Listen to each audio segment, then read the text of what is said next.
Brian is able to transition from a waking state into a lucid dreaming state at will, stay in the lucid dreaming state as long as he needs to on any given night, and frequently does healing work for clients through lucid dreaming. In today's podcast episode, we briefly discuss what I believe is an aspect of his personality that has helped him cultivate these abilities. We discuss a different level of lucid dreaming, a spiritual realm that is even more subtle and clear than regular dreams, in which you can meet with spiritual mentors, guides, and other entities. Brian shares a bit about his experience of learning to get to this place and what it's like there. Additionally, we discuss how this contrasts with the challenges of mundane life using a specific and recent example from Brian's life. We begin our discussion of this different level of lucid dreaming at around 12 minutes into the conversation. Thanks, everyone. Enjoy. I had, some intense dreams, but it was partly brought on by like asking a question, but not asking it the way that I usually do, which is like, oh, what's my question tonight? Oh, I write it down or I just think of it and Yeah. I go to Yeah. sleep. But I was like, you know, asking, you Yeah. Yeah. know? With intention. Yeah. And I just kept like repeating the question over and over and over and over and over again when I fell asleep and just like really like, I want to know, I want to know, give me the answer. I want to know over and over. And I woke up and I had this like extremely intense, highly focused dream. And I just like, Cool. boom, like I woke up and I was like, I went and I wrote it down. And, um, and something stood out to me when I woke up for whatever reason, right? But it was your story that you have told me several times about being, I don't know how old you were, 5, 6 years old, something like that, maybe, and having the experience of being in your bedroom and hearing like witches taunting you, right? In Yeah. the From the closet, closet. and you like running into the closet and like attacking them, getting so like terrified and ramped up, but then like attacking instead of like cowering in fear or whatever, Right. right? Right. And and you've also said to me like several times that whenever you feel like beaten down by something or scared by something, like your response is not to like cower away from the thing that's like scary or whatever, but to like go on attack mode basically, right? And Fatal and I, flaw.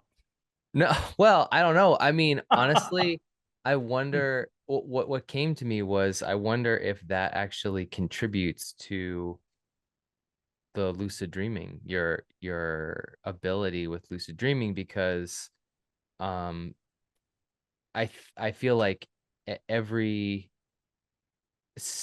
like even at least for me anyway, right? Like there is I mean I definitely feel strongly the fear and apprehension of my conscious mind even when it comes to like deeper and deeper states of relaxation or uh lucid dreaming because Mhm. it's almost like the conscious mind has this like firm grip on like you know your Survival. survival, right? So like any additional emergence of the subconscious or like contact with that is threatening to it to some degree. But I feel like perhaps that attitude that you have made it so it's kind of like it's so unpalatable to you to be in an experience of like f- fear or hesitation or whatever, or even fear of death, right? All those things that's like put you in this state where you're just like, I'm gonna master this, this realm within myself. I'm afraid. Oh, good. I'll just throw myself into that. Oh, I'm afraid. Oh, good. I'll just throw myself into that. Oh, I'm afraid. I'll just throw myself into that.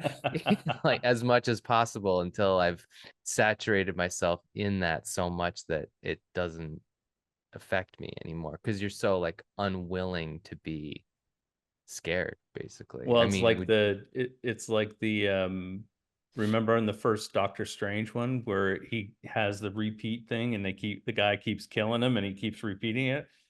Whatever the guy's name is, Gorngall, you know, I'm here to negotiate. Ah, Oh, let oh me yeah, out of yeah. this thing. Ah, right. It's like he just keeps, yes, but you're gonna be here too. Yeah. I'll just keep killing you. Yep, but that's my plan because you're just gonna keep be here too. You can't go anywhere. I'm just gonna keep repeating it over and over. Let me out of this.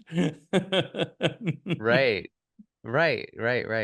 Yeah, yeah. Yeah, What yeah. does he say? He's like, I forget the god, the I can't remember the god of guy's name chaos. either. It's like, but whatever that Dormammu, I'm here to bargain. Dormammu, I'm here to bargain. Yeah.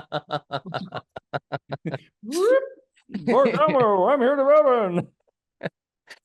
He kills him like 1,000 different Yeah, ways or because he whatever. just keeps smashing him, It's- melting him, all those things. It's like, I'm just gonna keep doing this to you. Nope, I've trapped you. You have to keep doing this. oh, right, What? right, What? right.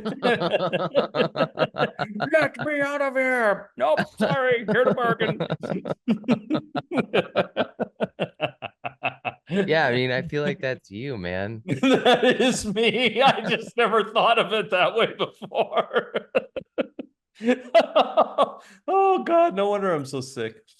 I mean, think about what it like literally when I was writing that email to send off to the lucid dreaming people, Oh, right, I was thinking about how I said, oh yeah, so you might want to interview Brian because he, can basically go back and forth between waking into dreaming and dreaming back to waking in a way, and you just do that literally at will, whenever night you choose, or and you stay in right. the lucid dream as long as you want and all that, and then you come back. I mean, it just sounds like fantasy. Like it sounds like, as I was reflecting on it, I'm like, they probably just think I'm, that The you're other just thing full of though shit, is like I've basically. Like, listened to a number of, I mean, he reminds me of like he really, even when I hear his, I've heard him talk, I've watched a few of his lectures and I've watched a few of his interviews and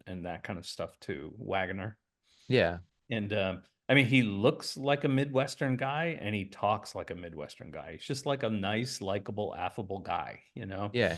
And and I started to notice, like, as he was repeating some things and then talking about other things and questions that he got and how he'd answer them, whatever. And I'm like, there is there is a bit of difference in the way that we approach things, you know. Um, and you know, Mainly, part of it is the control thing, I remember that in his book. What's his book called? The first one was called Guide uh to the Inner Self, I think.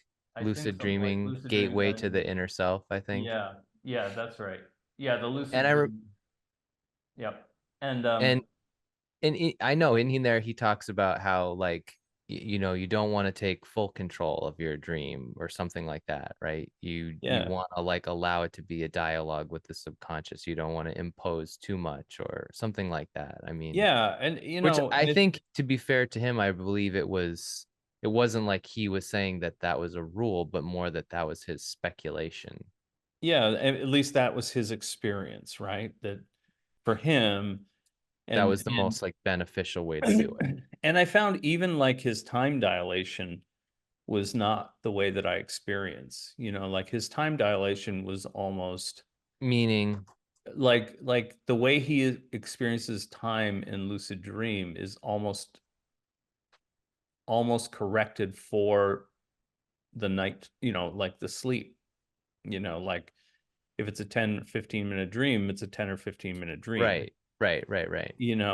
Like that's like he doesn't have that for whatever reason. Maybe it's just frame of reference or whatever, but like mine are not like that at all. Well, yeah, you said that like you've you have found there to be zero correlation between the subjective Almost amount of zero. time in the dream and then how long you've actually been sleeping. Exactly. I've Eh, had really eh, eh, extreme. right. Everything and from really like, short that like the actual time lasted for hours, but that the dream seemed very short.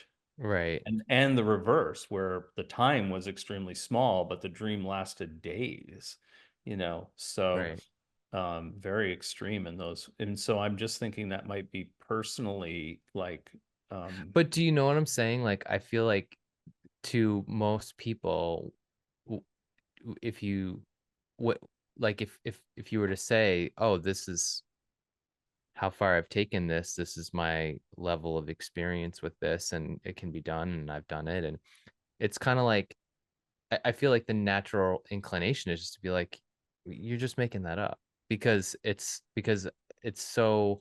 I feel like even in the lucid dreaming community, the that would you'd be like some kind of anomaly or something like that, like and you'd be maybe that's like true, the one or something, like yeah, but I mean, and maybe in a Western just society that's true, but when I listen, to Tenzin, it's like his experience is much more correlated to my experience. what does he say about his lucid dreaming He says consistent? the same thing, like, to be able to, go through those levels of being able to be there regularly when you need to be there, using, focus, open focus to move into,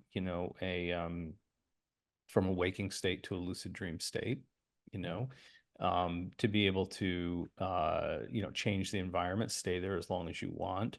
Um, and then move through the different levels of, change the experience, change the location, um, and then enter into the, uh, a different realm of like, uh, where like the only way I can describe it is like when Wagner talks about it, it's like he's asking his subconscious directly, like yelling out to the horizon, tell me about this or show me something, profound or whatever it is, and it complies, where um, my experience of doing things like that is more like I'm moving into a space that is more like that, the clear light dreams, where it's like a spiritual realm, and I'm actually interacting with it on a personal level, not so much like calling out to the universe and having the universe show me something or whatever. It's like I'm actually, you know, moving into a space that is different than the original lucid dreaming space. how how is it different? It's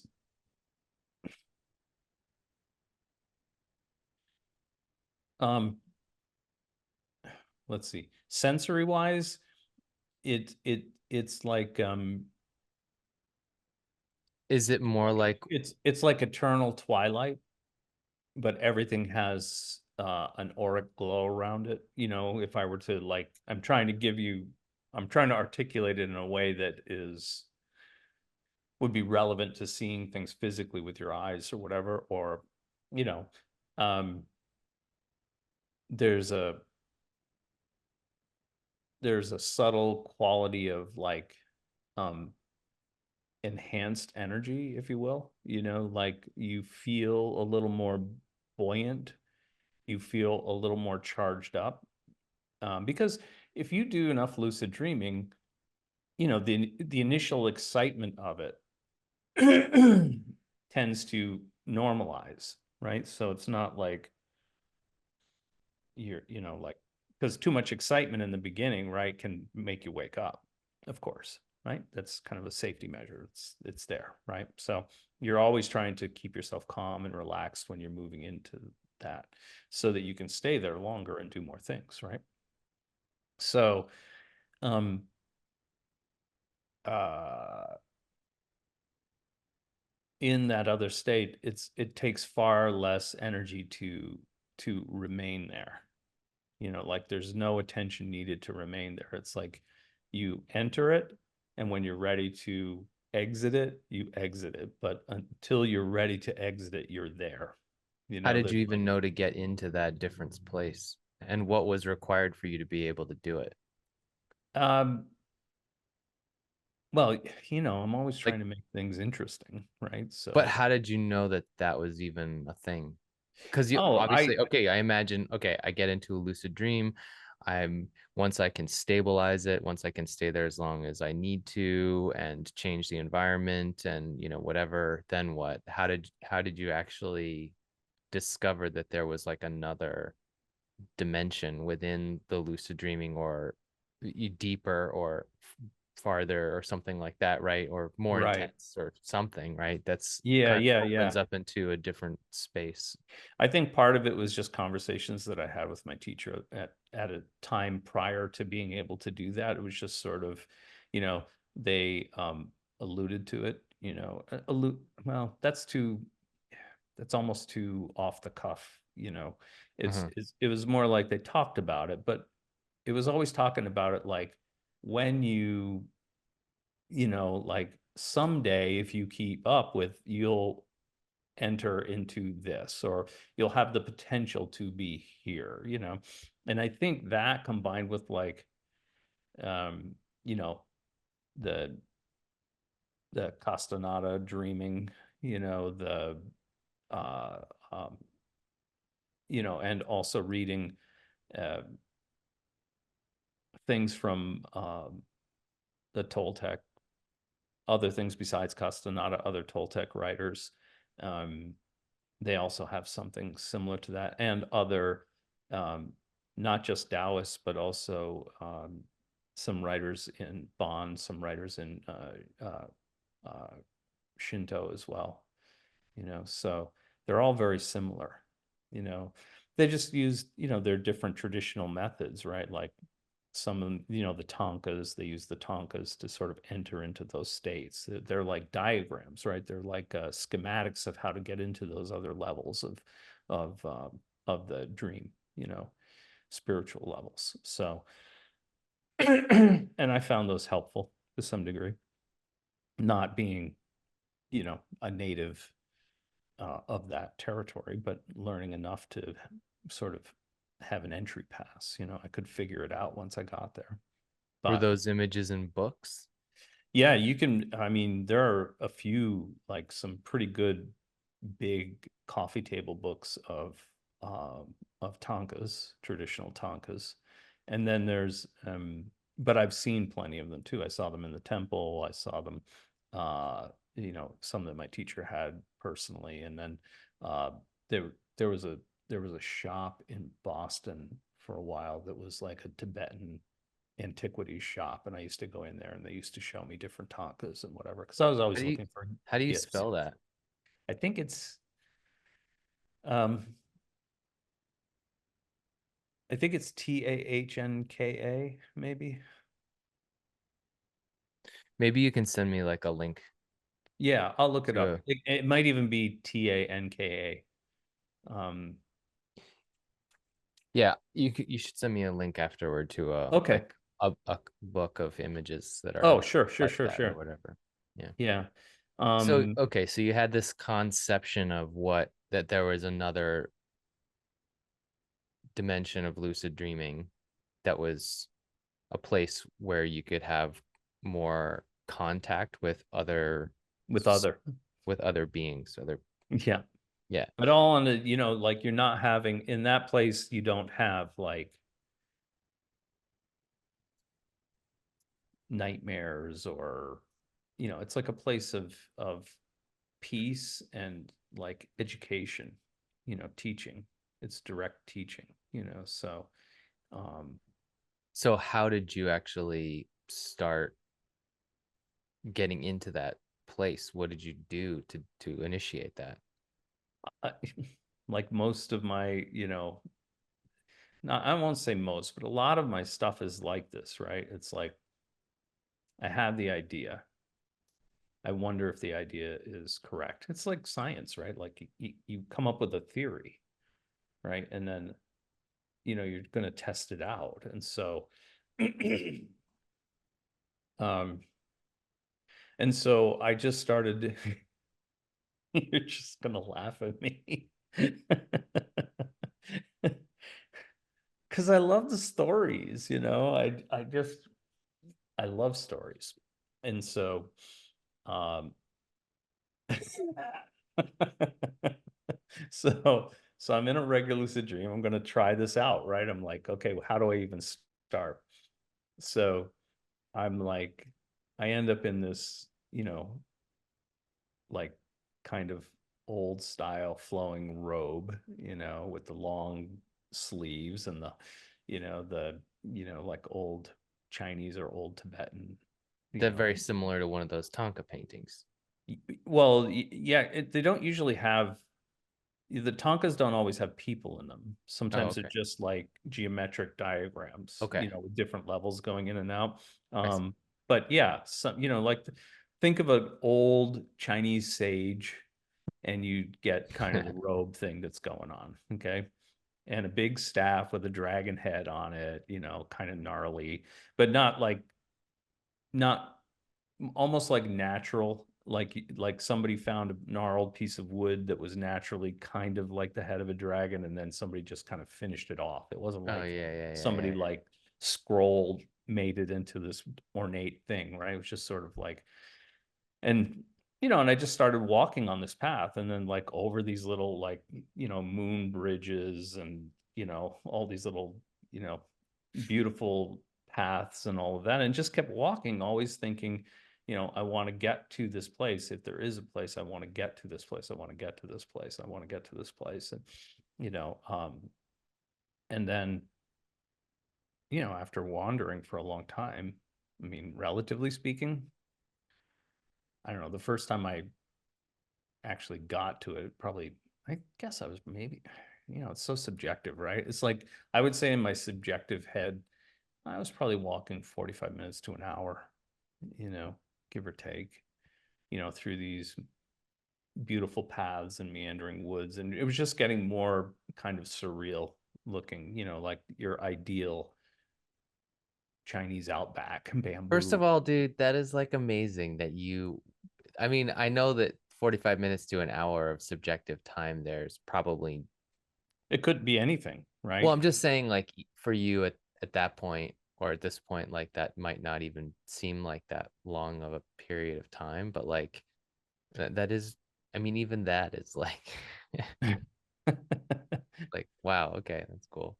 Well, it's like, and the place just, I mean, I love watercolor paintings as well. So, and, so some of it looked like that, or that almost transparent color. And that's when I knew I was, I wonder if this is just coming from me, or am I really getting closer to this other state or realm or whatever you want to call it, right?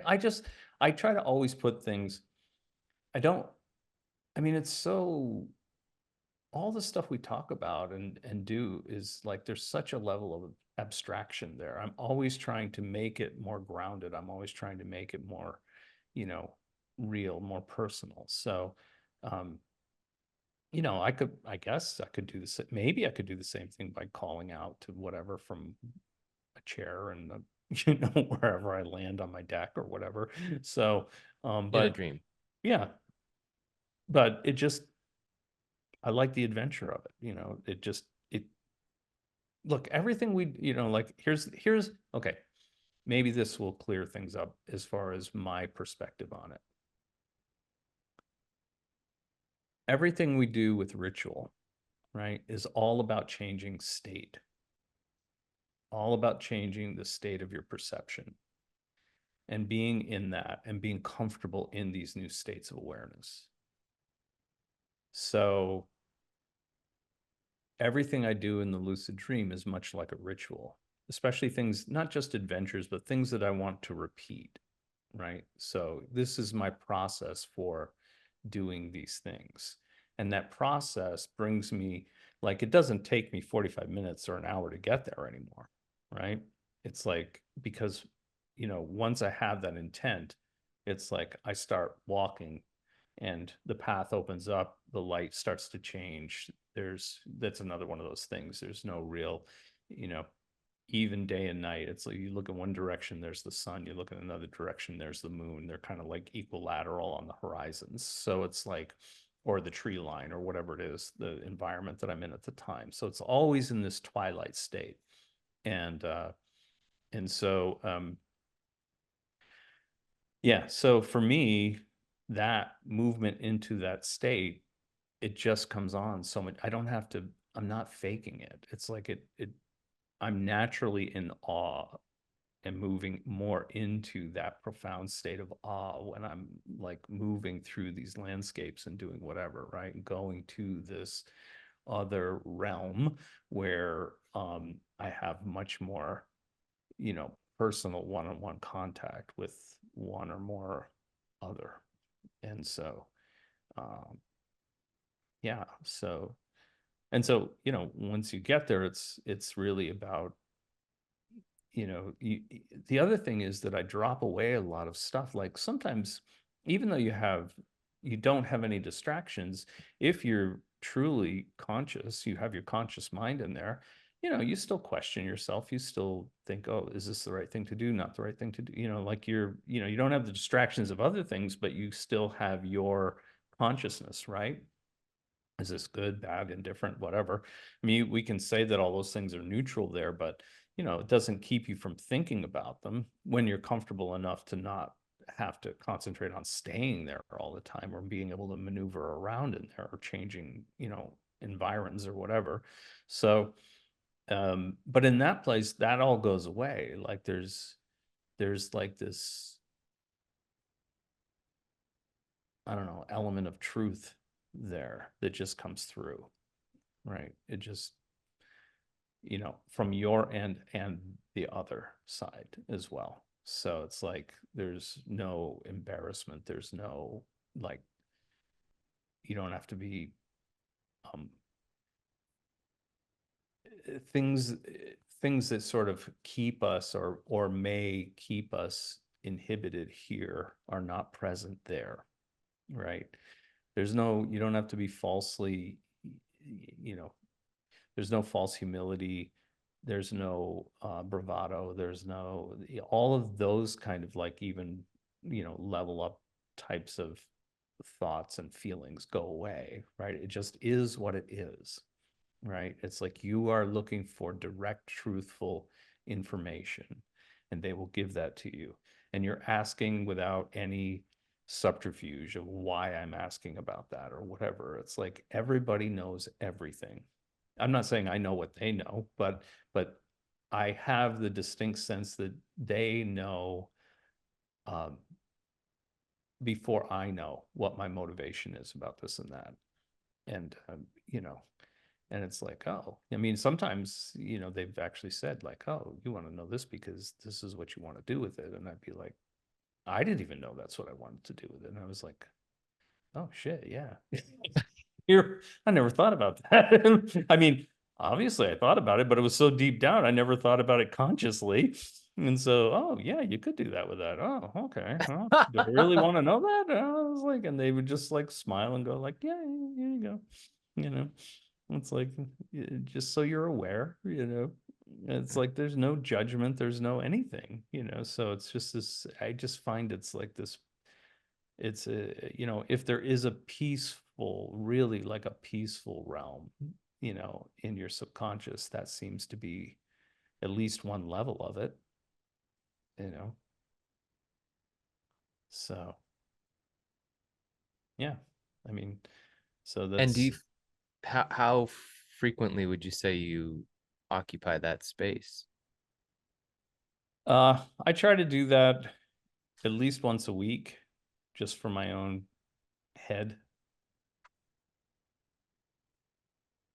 You would think it would be more. No, no, no, no. I Actually, want it I to be more. no. I would like it to be more, but because of my work schedule or whatever, with other people and stuff, it's like I don't But always okay. have that luxury.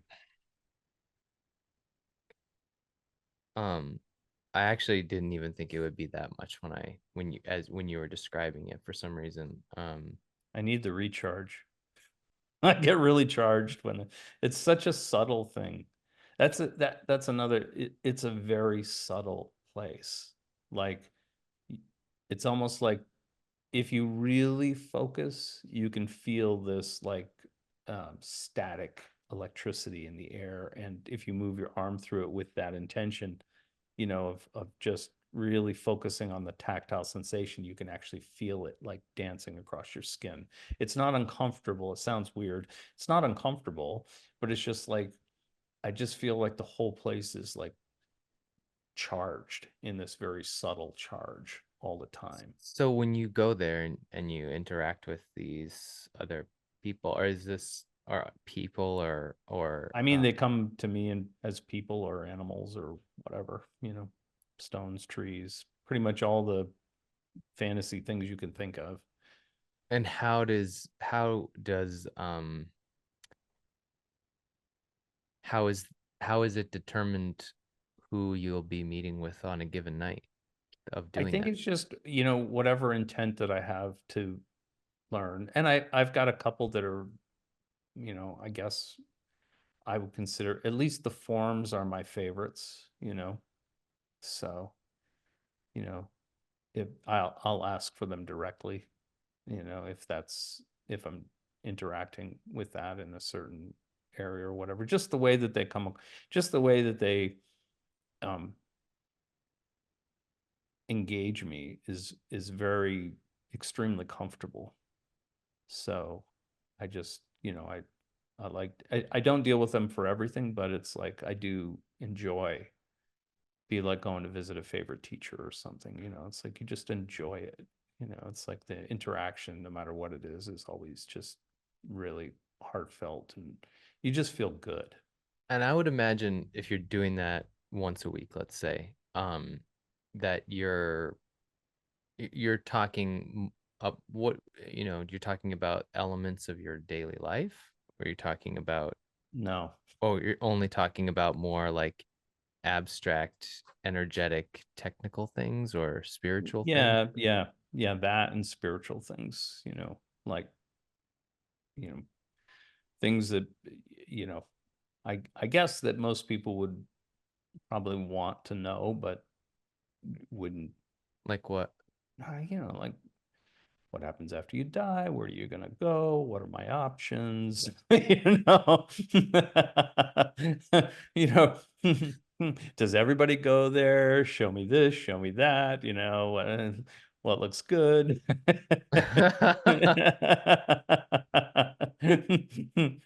What do you get if you go there? Like,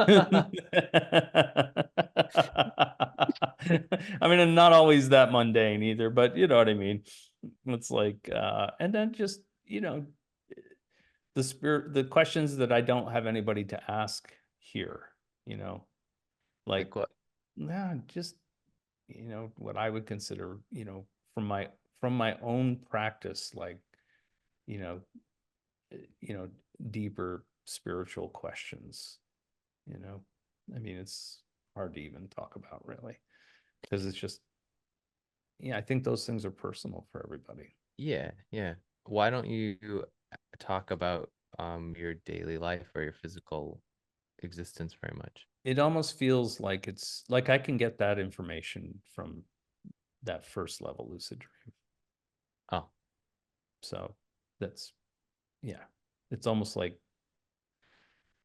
I don't know, be like going to a gourmet restaurant and asking the chef how they boil water. You know, it's kind of like you're missing the point. It's like, hopefully your mom taught you how to boil water. This guy, you know, makes exquisite one of a kind dishes for kings and queens. So why are you asking him about that? I'm sure they would answer me. It's just that it always feels like, why would I go there for that type of stuff? I can get that information from that in that first level. So, you when know, you were talking about the being on the phone for 3 hours for some being able to send a fax and having to talk to like all these different people in different countries about customer service to get the thing done or whatever. yeah. um and those kinds of technical things being like almost like a, a recurring element of like maybe I don't know how you At least contextualize those things. my daily business life, let's put it that way. Right. There's an element of, let's say, like frustration there or Oh, annoyance sure. or like whatever. Like Yep. how how do you like hold both of those things at the same time? Like because to me, the experience of being on customer service with somebody like with multiple different people just to send one fax for like 3 hours and figure this stuff and I know that's not the only thing that you've had to deal with or whatever, right? Sure. So like how do you to me that doing that and being in this other place that you just described seem like absolute day and night polar opposites, like couldn't be more disparate basically, right? Pretty much. I mean, how do you get farther from like heavenly realm while you're talking to spiritual beings about like big life questions and what happens after death and what am I, this and that and whatever, you know, thing you're pondering or working on at the time with these amazing qualities and light and sensations and like you said, the subtlety of it, right? Um, I mean, that's a that's a real like pardon my French or whatever, but that's a total mind fuck. Like Yeah. the intense contrast of those two things being like represented in your experience, especially because for I think the average person, myself included, would think that if you have developed yourself to the level of skill, technique, ability, practice, whatever you want to label it, that allows you to move into that place at will anytime you choose. It's only the restrictions of time and scheduling that allows you to not be there more than once a week, is what you're saying. But even once a week, right? It's like uh most people would think, oh, well, if you can do that, then you are not also the human that would have to deal with this other mundane, frustrating experience. And how do you not feel like how to, how how could you not feel like, oh, how can I use this all that I know, from my experience in this other dimension within myself through lucid dreaming, whatever, to make this other thing just not be part of my existence anymore? Or do you see that part of your existence in some way that is different than me or the average person that allows it to be more like, oh, this is valuable because, you know, I I understand what you're saying. And yeah, I would think that that's a question on a lot of people's minds. I think for myself, the only way that I can think about it is, I'm still, I'm still in the process of trying to transition, you know, closer to making my physical reality more like you know, my dream life or that or any of the practices that I do in that territory, right? So, um, and and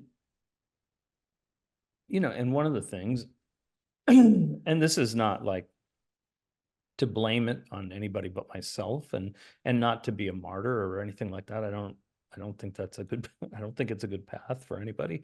Um, but I did ask to, I mean, or I didn't ask, I accepted you know, um, when people asked me to teach them, I accepted to do that, right? So, and I think one of the things that I'm always trying to do is make it as utilitarian as possible, without having to go through 20 or 30 years of religious training or whatever to do the things, to get in and start working with it.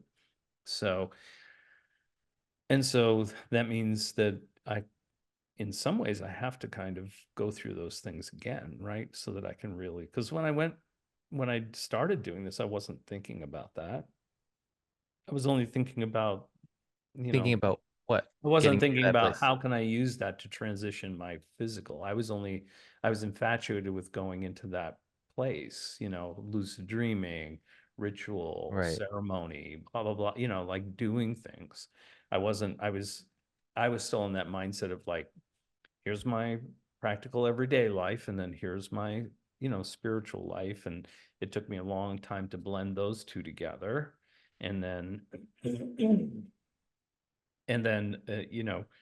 at that point, um, I was pretty comfortable with that. And that sort of happened, for an extended period of time where I was comfortable in both places and seemed like it was flowing back and forth pretty well. But when I accepted the task of teaching, then, I'd forgotten a lot of those things. And I think they just sort of happened naturally from me going through it. I wasn't thinking about, well, if I was going to teach somebody this, how would I do that? I still, certain things I'm still working out, trying to make it, trying to see if I can make it a little more nuts and bolts, right? Like not bullet points per se, but like here, here's that first step, do this. And then if people have a little trouble here or a little trouble there, whatever, that I might have some tweaks that, from my experience, that I would say, oh, I remember this situation, it was like that. Why don't you try this and put that in there, and then work through that and see how that works and see if you can get to the next place. um and so um yeah, so I think that that's part of it. It's like when that thing happened today with the vax thing. Yeah, I mean, there was one part of me that was frustrated, you know, just out of my mind, right? But it's like, so how do you deal with it without, blowing up at people?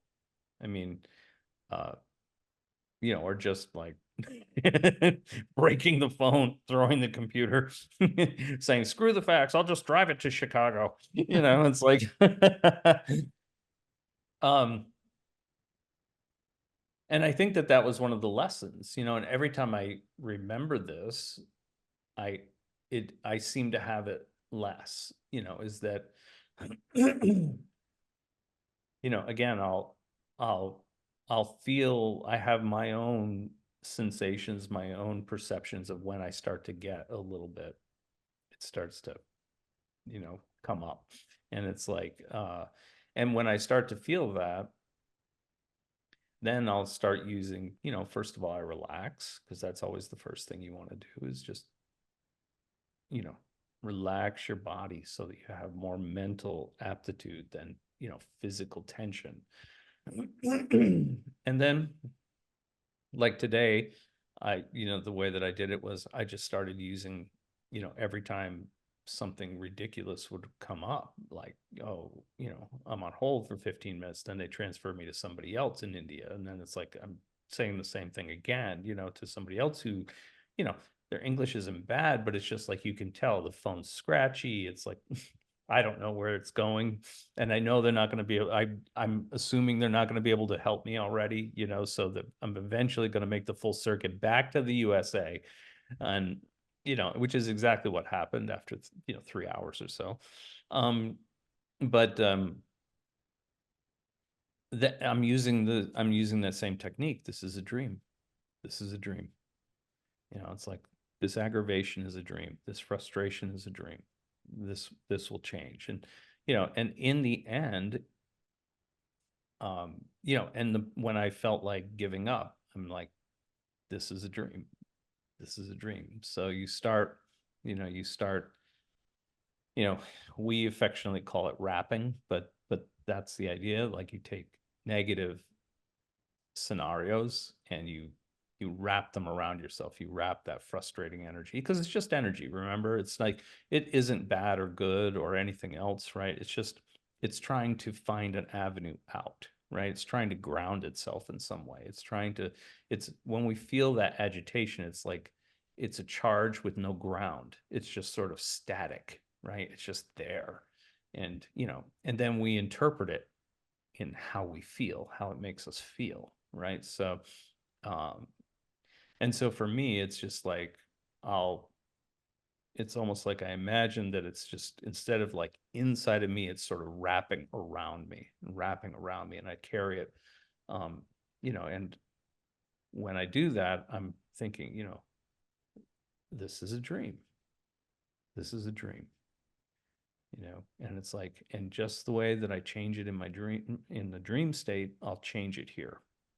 It's just as changeable as it is there. Now I know consciously, even for me, it's not, it's like, it's still, I've got a ways to go being able to do that, to be able to change the physical scenario at a glance, that would be awesome if I ever get to that place. Right. So, but right now, no, I'm still working on it. But I've had flashes of that. And that makes me think that if if it happens more than once, it's not just an anomaly, that it's something that can happen. And if it can happen, then it can happen regularly. And if it can happen regularly, then you can control it enough to have it happen all the time. So that's the way my mind has always worked. And so it's just working out the details, right? And uh, and so, taking those frustrating events or seemingly negative things that are going on, um, and and putting that, uh, you know, that sort of title on them, that it's a dream. It's a dream. You change your dreams easily now at this point. You're able to change the scenario. You can move to a different place. You can change the whole thing. You can rewind it. You can do it over and over again until you get it right. This is also a dream. It's just a very dense dream locale. So, you know, things are slower. Things are, sometimes painfully slower. So ramp that frustration level up, baby. So it's like, but Because you're using it as a charge of energy to make it not so slow.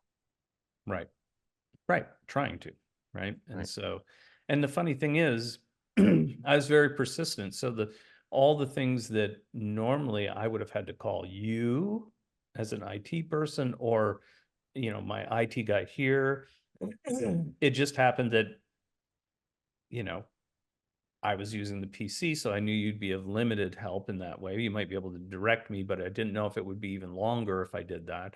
Um, Adam wasn't available at that time, so um, I was just like, I'm going to do this myself. I'm not going to be afraid. I'm not going to mess this computer up. I'm not going to mess up my system. And if I do, I'll call somebody and they'll come and fix it. So I just, I went in, I didn't even go to my go-to physical manuals because I'm old. And so I didn't even go to those. I went online. How do I do this? And it came up and I pressed on it and it gave me a little video thing of how to do that. And I just started clicking back and forth between it and changing my computer and downloading what I needed for drivers and all these other things, and just and connected it and made it work. And then I was able to finish the project that I was working on finally, and get it through. But, and that, of course, you know, I reveled in that accomplishment as well, right? Because, I mean, we all have our Achilles heels, and, technology is definitely one of mine, where,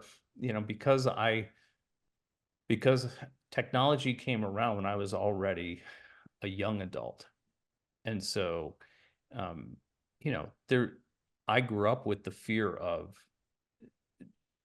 doing things and losing them, you know, doing things and forgetting to push the save button and losing, you know, term papers and whatever else, right? So it's like Yeah. there was or just losing files to the ether. We weren't connected to the internet. These were standalone units on a hard drive, right? But to try to retrieve it, you know, sometimes was impossible. You just lose it. So there's that apprehension for me to continue to do that, even though I know there's all these safeguards now. There's not a lot that you can do that could, I mean, you're always telling me that too.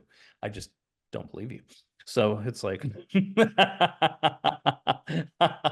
it's that thing in the back of my head that says, "Oh yeah, but I think I could break it.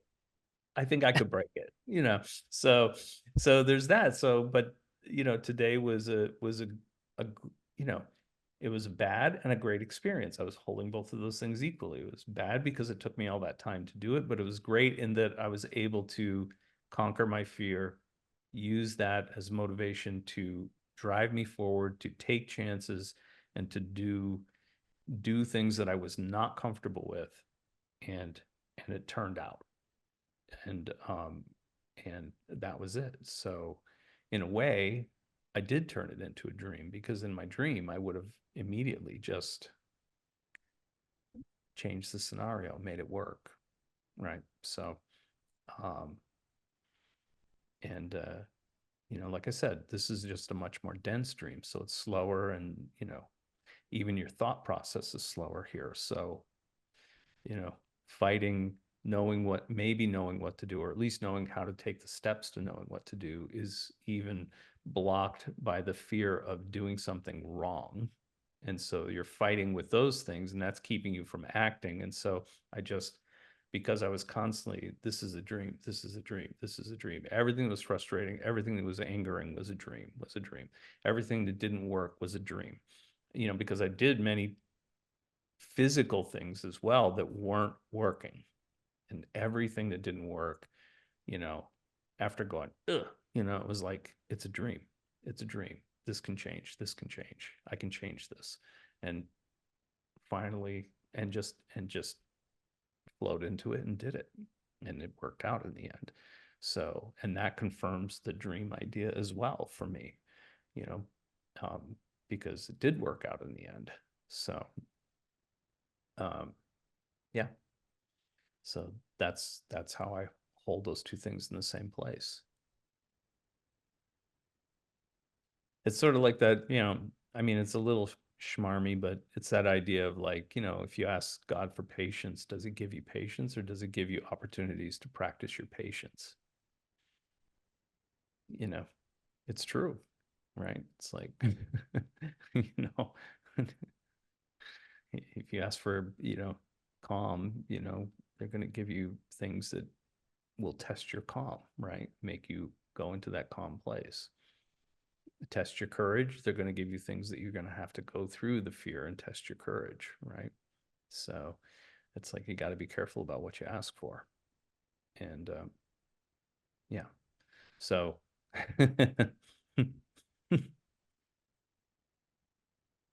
Yeah. Yeah. so, but that's how it doesn't, I don't, I make a lot of jokes about, like, oh, what if I just kept driving? It's like, it would be really nice. Just kidnap my wife and just drive off into the sunset and go somewhere else. It's like, I don't need all this aggravation. I can do what I like to do best somewhere else, no problem, and just leave it all behind. And so, but at the same time, I'm probably one of the least, um, uh, like, I'm not an escapist. I don't want to leave this place. It's like, I want to work it out to the to as to the nth degree. I really want to be able to turn this physical dream into as flexible and malleable as my you know uh, non physical dream. Right. I want to try to thin that veil to the point where there's no difference between the two. So, and I've got some ways to go, obviously, because I this didn't work. I was like, I think they were wondering on the phone what I was doing. I'm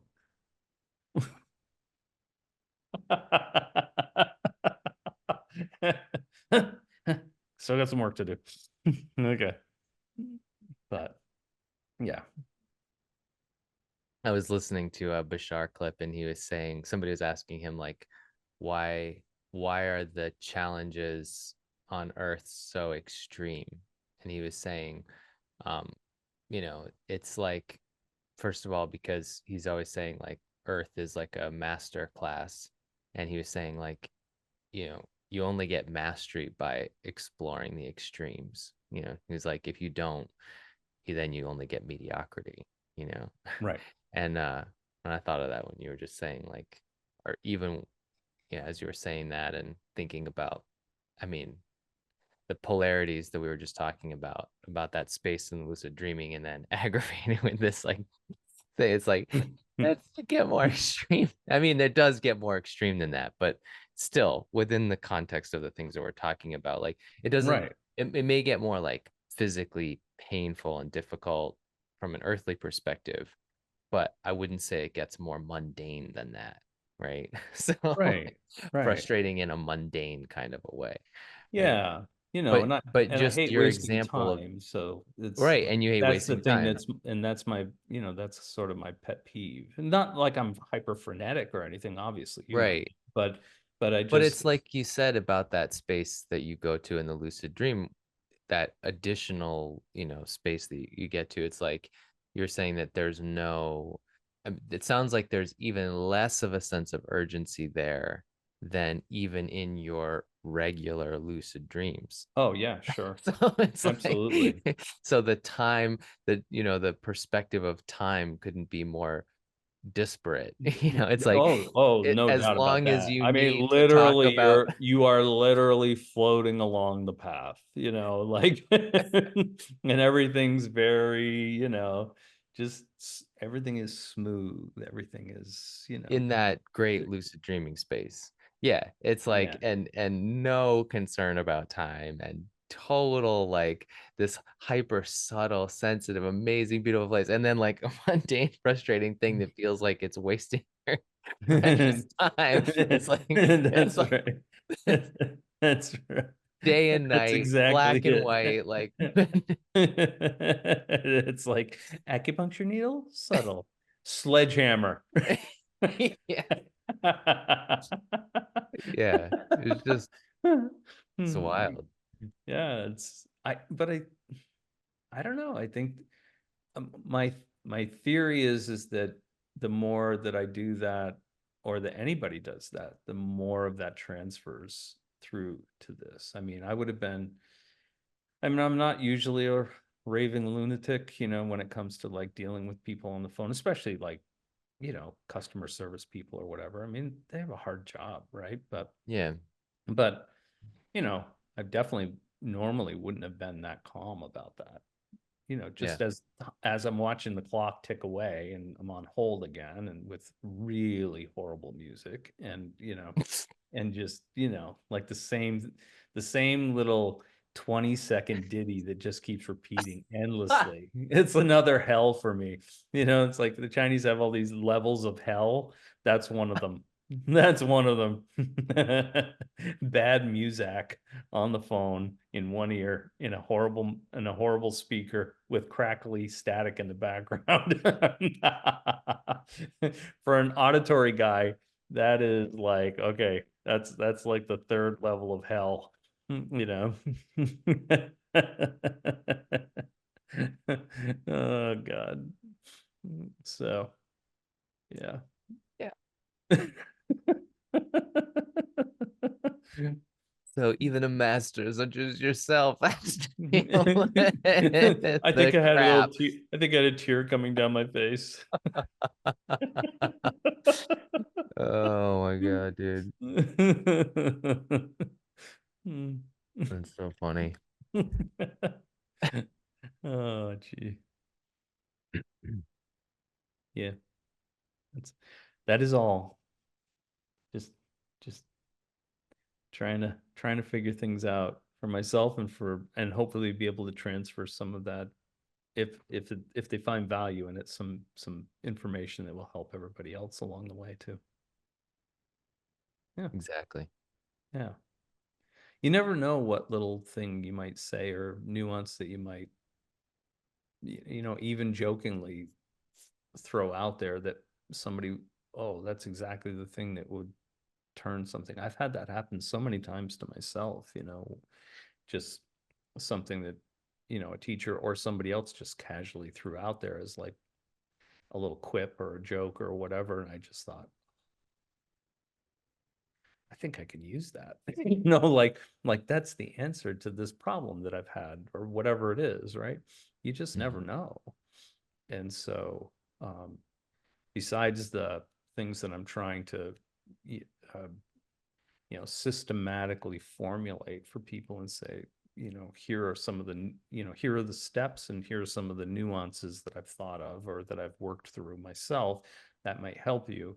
But, some of those little, you know, situational things that you might have, like, oh, this happened to me. There's a funny story, blah, blah, blah. And it's like, oh, and, well, how did you do that when you got to that spot? Oh, I just did this. And it's like, somebody might be able to grab that and take it and run with it, right? This little nuance that in and of itself wasn't really a step. It was just something that I thought of at the time and it worked out. So, um, again, I love the stories because I think they hold more than just the formal training, right? It's sort of like, here's the formal training, but, here's an example or a, you know, one of the ways it can be Application. applied or application. Yeah. Yeah, Yeah. So, yeah, it's just, I mean, that's the way I learned it. So, there you have it. cool.